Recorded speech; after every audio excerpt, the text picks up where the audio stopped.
Russ, welcome to Wealth Talk. Thanks for having me, Chris. How are you? I'm very good, thank you. I'm really looking forward to today, Russ. It's a different topic that, whilst we talk about this very much as a fundamental aspect of at the beginning of our program, the 7 Steps to Wealth, we talk about creating your family wealth business. Now, we're not talking about actually setting up a company or anything, but of course, in real life, this is the reality. Of course, many people either purposely set up business with their family or accidentally kind of find themselves in that situation. So looking forward to finding out about the complexities around this. And of course, you're an expert in your field, Russell. So why don't you give us a little bit of background as to how you got going with all of this? I am a family business advisor, but I haven't always been a family business advisor, although I have always given advice to family businesses. So my background is I started in financial planning and wealth management, and did that for about 15 years and found myself working predominantly with family-owned businesses because they make up nearly 90% of the UK SME market. And so just by default and the market I was operating in, I tended to work more with family-owned business than not. What I found was there was an awful lot of work that can be done in helping business owners and family business owners become financially independent. But alongside that, there is a need for them to also become emotionally independent of that business as well, in order to allow things like succession planning to happen, where you're passing either leadership, ownership, or management on to the next generation. And so I decided to write a book, which has never been published, but it focused on the elements of succession planning that are often ignored, which are some of the emotional elements, sense of purpose, loss of identity, that kind of thing. And that opened up my eyes to a world of family business consulting. So I put myself through what's known as the Advanced Certificate in Advising Family Businesses, which is a certification based in the States. And since then, so for the last 4 or 5 years or so, I've been giving consultancy advice to family-owned businesses as well. And come April this year, decided that that would be my full-time role. So I gave up the financial planning side and now focus entirely on working with families in business and effectively helping them navigate the complexity that comes from being in business with your family, which, as you say, sometimes that happens accidentally. Yeah. Now, I guess, many businesses are set up out of identifying a problem, right, that exists out there. So do you find that people come to you, Russ, because they've got a problem, or are they coming because they're understanding that, they're entering into a long-term relationship here in business as well as, in family, and they know that from the beginning it's important to lay everything out so that in the worst case scenario, they're not going to hit real issues later on? Yeah, more often than not, it's the first version. They come in because they've hit a pain point and they don't really know where to turn or where to look. And if you consider you have a tax advisor to help you with tax stuff, you have a legal advisor or solicitors to help you with legal stuff, and you have financial advisors to help you with financial stuff. There's not many of us that are out there to help advise on the family dynamics. And it's often the family dynamics that has a bigger impact on the other stuff than anything else, because most of the other stuff is based in logic. So a certain share structure or certain legal arrangement will be based in logic. Whereas what we're talking about with family dynamics is based in emotion. And when those two collide, it can create challenges and tensions within the family business. And my role is to go in and facilitate those conversations that are perhaps too difficult to have on their own because all of that emotion's involved. So normally it's a point where they have realized that there's this tension, but don't really know who else to turn to. That being said, I am seeing more now that people are being aware of the challenges that can come from being in business with your family and are being more proactive around finding solutions for that. And something I think we'll get onto in a bit is the role of governance in that.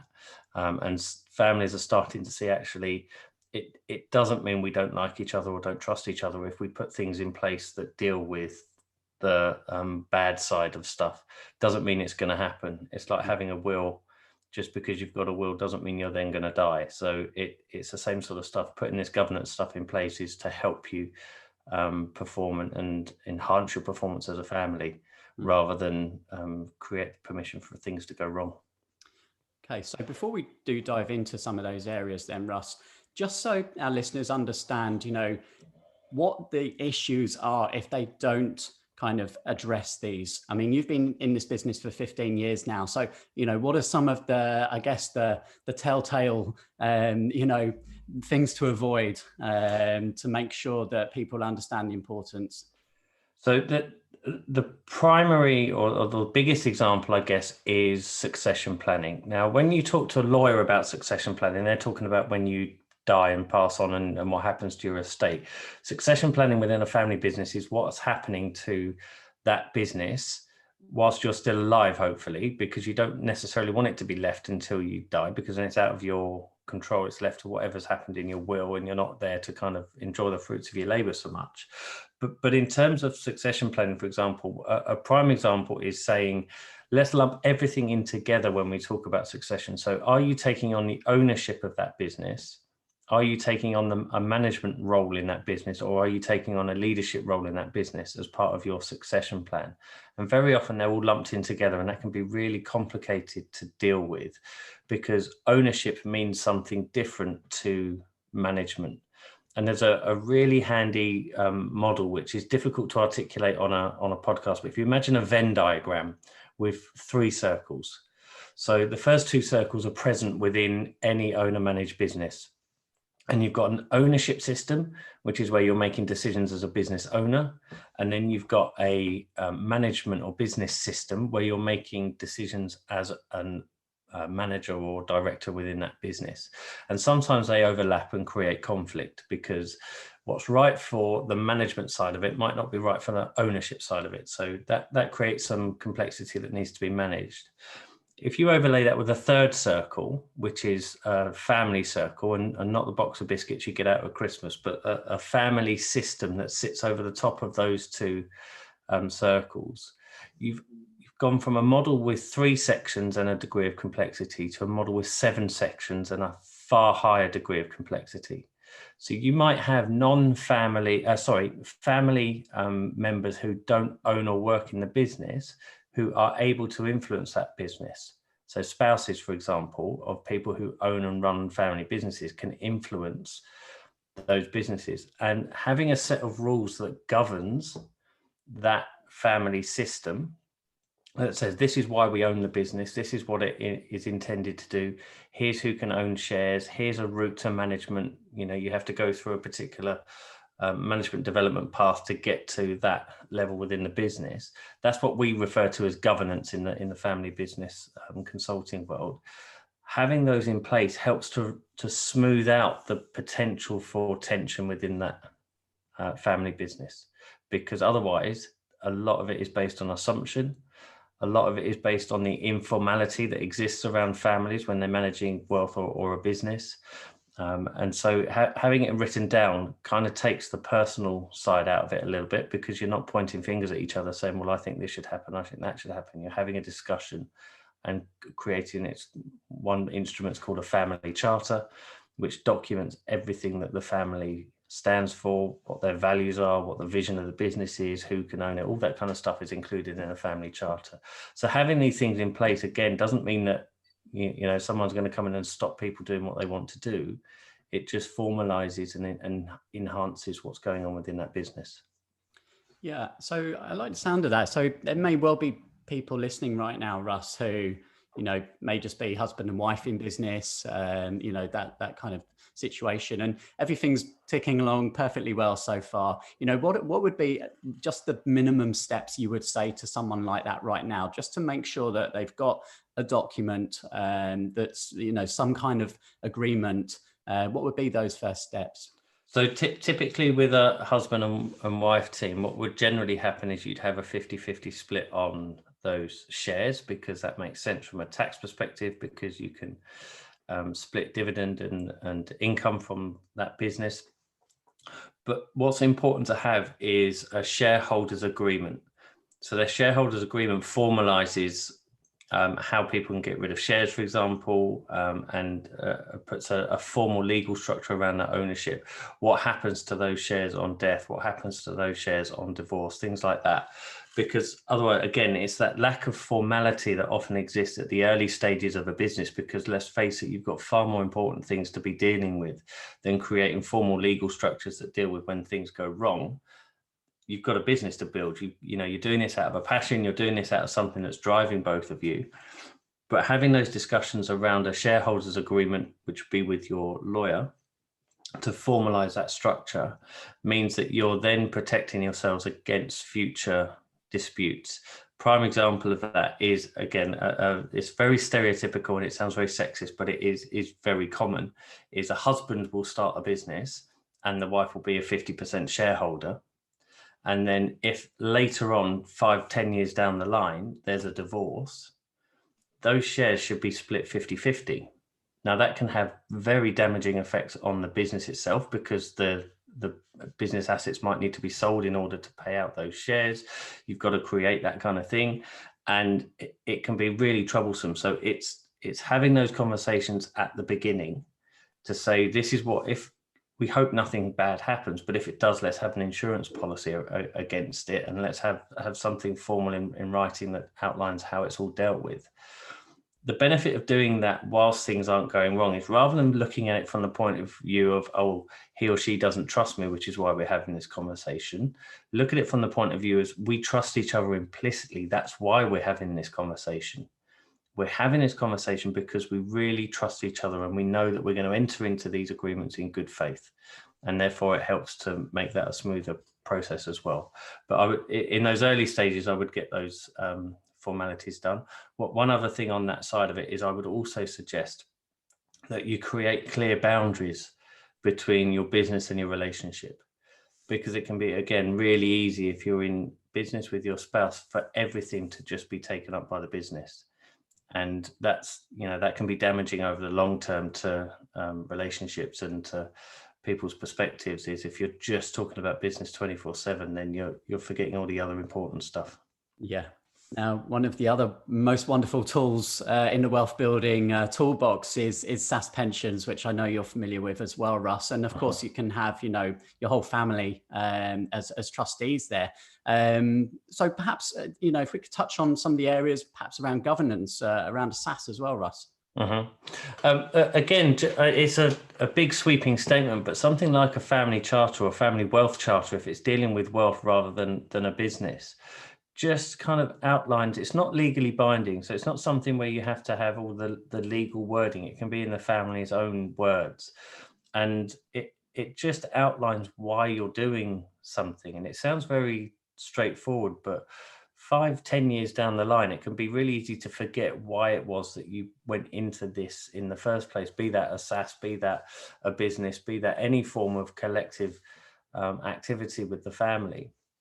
So by having something like a family charter or family wealth charter that outlines why something exists, what happens if, who do we include as family, for example? So our spouse's family, our adopted children family, our stepchildren family. Family situations are getting more complicated anyway, because there's an increase in numbers of divorce and remarriages and blended families and things like that. And rather than allow chance to happen where there could be some conflict, laying it all down in a document means that actually you've dealt with it and it's a living thing. You refer back to it and go, well, actually our family wealth charter says only family members, direct bloodline, can be trustees on this, or only bloodline or everyone can benefit from the sort of production of this wealth. And so having those discussions is the important part, not the actual document. It's the discussions, it's opening those up. And if it's too difficult to have in person, just one-on-one or the family all together, having those facilitated makes a big difference as well, because it removes some of that tension. We're talking about discussions, Russ. I know you have your own podcast, and the Family Business Podcast. So are there any recent discussions that have stood out for you? Maybe one that you could share for our listeners? So there's one that I actually recorded last night. So it's not come out yet, but I'm sort of teasing it. It's a guy who has released the world's top-selling family business book, and his argument is you should never ever gift wealth. And it's a very compelling argument when you listen to what he says. Is, for example, with a family business, if it's been passed down through generations for no real consideration, it's just the shares are passed on in an efficient way, or they're dealt with in an efficient way via the legal and tax structures. His argument is that you lose the drive and impetus to try and get that business to succeed, which is why family businesses have allegedly very poor succession rates. Now, we haven't got time to get into a debate on the succession survival statistics on family businesses, but there is the statistic that there's 30% make it from first to second, 13% from second to third, and 3% from third onwards. Now, you compare that to any other business and they don't tend to survive more than 100 years anyway, so it's not a direct comparison in that. But in order to help businesses survive, have that conversation around, should we sell the business to the next generation at full market rate or sell it to an external buyer? That's it. That's his argument. And it's a really interesting conversation that's coming out on the 18th of December. So depending on when this one's released, either keep your eyes open for that one or go back and check it out. But yes, it's a really interesting discussion around gifting wealth. That sounds great. And we'll definitely share that one for you, Russ. So you talked about selling there. So do you get involved up to the point where there are some businesses that, they simply just want to sell? And what's your relationship in that part of the process? So what I do is I work with the family system. So that will be everyone that works, who is a member of the family, who works in a business, owns the business, or can influence that business. So that means if it's owned by, say, mum and dad, and it's been passed down from their parents, and they've got 3 kids and they've got spouses, I'll work with all of those individuals to help improve their relationship with that family business. And communication's a key factor there, in that they will invariably not have the right communication forms in place to make sure that there's, again, no Chinese whispers or he said, she said stuff going on within the business.